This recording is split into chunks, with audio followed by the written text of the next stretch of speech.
नमस्कार दोस्तों, मैं विजय श्रीवास्तव अपने YouTube चैनल सच में आप सभी का फिर से एक बार बहुत बहुत स्वागत करता हूं। दोस्तों, हम बात कर रहे थे कोरोना का साइड इफेक्ट। आज मैं उसी विषय पे एक बात करूंगा।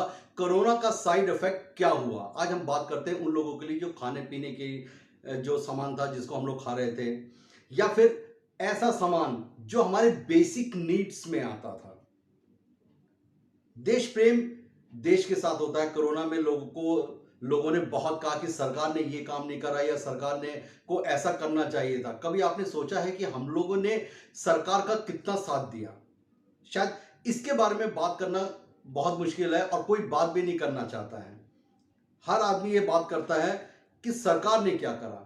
देश प्रेम हम उसको नहीं कहते हैं। देश प्रेम का मतलब ये नहीं कि जो बॉर्डर में जाके दुश्मनों से लड़ाई करे। देश प्रेम वो होता है जो ऐसे मौके पे हम लोगों का साथ दे। आज बहुत सी ऐसी संस्था थी जिन्होंने कोरोना के टाइम पे लोगों का साथ दिया, लोगों को खाना खिलाया, भूखे जो थे उनको खाना खिलाया। सोनू सूद जैसे लोगों ने लोगों को जहां पे रहते थे वो उनको एक एक करके घर भेजा, चाहे वो ट्रेन से भेजा या फ्लाइट से भेजा लोगों को। ऐसे लोगों को हम सलाम करते हैं। लेकिन कोरोना के टाइम में हमको बाहर के लोगों से बचने की जरूरत नहीं होती। हमें देश के उन लोगों से बचना होता है जो हमको लूटना चाहते हैं। आज मेरा बात करने का सेशन जो है उन्हीं लोगों पे है जो देश के अंदर रह के देश के लोगों को लूटते हैं, मौका ढूंढते हैं कि किस तरीके से हम देश के लोगों को लूट सकें। जी हाँ, कभी आपने सोचा है कि छोटी छोटी चीजों के लिए हम जो जनरल मर्चेंट शॉप पे जाते हैं। एक मैं छोटा सा उदाहरण देता हूं आपको। हम आटा खरीदने जाते हैं।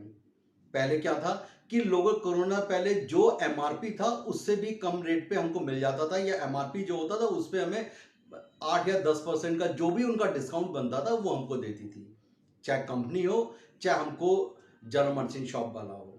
कोरोना के पीरियड के में लोगों ने उस 10% को तो छोड़ दीजिए, जो एमआरपी था उसको हमको देना शुरू कर दिया। मैं कहता हूं चलिए एमआरपी पे आपने दिया वो भी सही है, लेकिन कभी आपने सोचा है आटा, चावल, दाल और आपका जो राशन का जो आपका मसाला हो गया, ये सब छोटी छोटी चीजें हैं, तेल हो गया, जो एक्सपायरी डेट तक का था वो तक लोगों ने लाइन लगा के लिया। तो क्या ये देश प्रेम हुआ?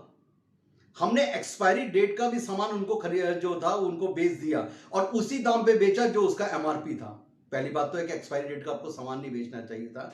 आज लोग कहते हैं कि हमने एक्सपायरी का नहीं बेचा, लेकिन मैं आपसे कहता हूं कि एक्सपायरी डेट का सामान बेचा है लोगों ने, और उन लोगों ने, मजबूर लोगों ने उसको खरीदा है।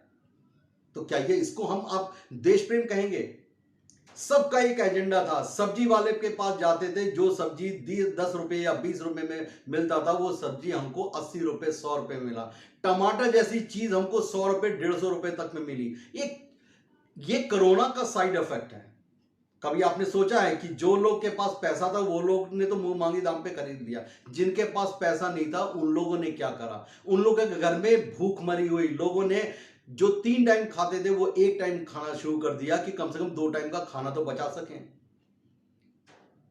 तो कोरोना का साइड इफेक्ट जो होगा, अगर हमने बड़ा एक आसान है कि कोरोना का साइड इफेक्ट है कि साहब देश ने हमारे लिए कुछ नहीं करा, सरकार ने हमारे लिए कुछ नहीं करा, लेकिन आदमी अपने गिरबान में कभी झांक कर ये नहीं देखता कि हमने देश और देश के लोगों के साथ क्या करा।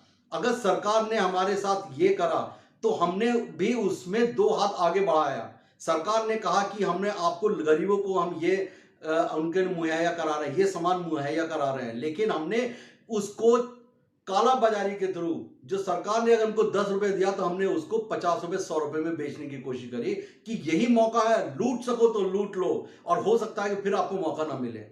लेकिन यह देश प्रेम नहीं हुआ।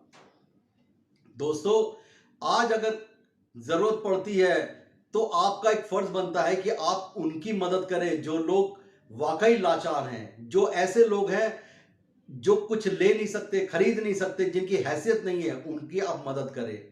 मैं कहता हूं इन सब से आप हट जाइए, आप मत मदद करिए किसी की, लेकिन कम से कम एक जेन्युइन रेट लेके, जेन्युइन प्राइस रख के तो आप उनको बेच सकते हैं। मैंने काफी कोरोना के पीरियड में लोगों से बात करा, काफी सब्जी वाले थे या ग्रोसरी शॉप्स पे थे, उन लोगों से इंटरव्यूज भी लिए, उनसे बात भी करा। मैंने उनसे पूछा कि आप इतना महंगा सामान क्यों दे रहे हैं? सब्जी वाले से मैंने कहा कि आप इतना महंगा क्यों? तो कह रहा है कि साहब मंडी में ही महंगा आता है। अब आप सोचिएगा, मंडी में महंगा आता है, ये तो आपको ही पता है कि मंडी में कितना महंगा आ रहा है। लेकिन अगर मंडी में अगर 10 रुपए बढ़ाया है तो इन्होंने उसको 40 रुपए बढ़ाया है। शॉपकीपर्स ने अपनी डिमांड को क्रिएट करने के लिए, बढ़ाने के लिए, उन्होंने जो था कहा कि ये सामान हमारे पास कम है, पूरा लिखवाइए। जो दुकानदार की जो पूरे महीने में वो 1 लाख या 2 लाख का भी अगर सामान नहीं बेचता था, वो 2 घंटे के अंदर जितना सामान होता है वो उतना सामान बेच के निकल जाता था कि साहब 2 घंटे ही बेचना। लोग लाइन लगा के या फोन पे बात करके उससे अपना सामान घर मंगवा लिया करते थे। ये हमारा देश प्रेम है, इसको हम देश प्रेम कहते हैं। हमें बाहर वालों से लूटने की जरूरत नहीं, यही हमको जो है हमारे दीमक की तरह हमारे को लूटते हैं और दीमक की तरह हमको चाट जाते हैं। दोस्तों, ऐसे लोगों से बचिए और कम से कम उन लोगों से मैं पक्का कहूंगा जिन्होंने काला बाजारी करा या और सब सब्जी सामान जो था या और भी बहुत कुछ थे, जिसके लिए हम एक एक करके मैं आज हर सेगमेंट पे उठाऊंगा, चाहे वो कोई भी चीज हो। आज मैं सिर्फ खाने पीने के बारे में बात कर रहा हूं। एक मैं आपको और एग्जांपल देता हूं। कोरोना के पीरियड में हम राशन की दुकान पे जाते थे या कोई ऐसी जगह पे, खाने पीने की शॉप पे वगैरह चल गए, उनसे मैंने मंगवाया तो उन्होंने कहा कि साहब ये 100 रुपये जो है कोरोना के टाइम में खर्चे बढ़ गए हैं तो हमने उसको 150 रुपये कर दिया या 200 रुपये कर दिया, लेकिन आपको सामान आपको पूरा मिलेगा। हमने उसका वेलकम करा कि हाँ, कोरोना के टाइम में भी आप सर्विस दे रहे हो और 150 रुपये आपने उसको कर दिया या 200 रुपये कर दिया, ये आपका जेन्युइन है और आपके खर्चे भी बढ़ गए। लेकिन कभी आपने सोचा है कोरोना के बाद क्या उस 150 या 200 का सामान जिसकी एक्चुअल कॉस्ट 100 रुपए थी वो 100 रुपए हुआ? लोगों ने 1 रुपया भी कम नहीं करा।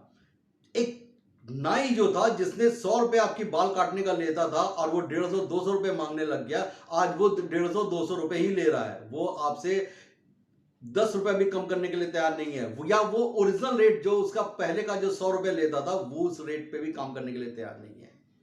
तो दोस्तों, देश को इस तरह से खोखला मत करिए, देश को इस तरीके से मत लूटिए। लूटना जरूरी नहीं है कि आप चोरी डकैती करके लूटते हैं। लूटना इसको भी कहते हैं कि जो जरूरतमंद है, जो बेरोजगार है, जिनके पास कोई काम नहीं है, कैसे अपना घर चलाते हैं।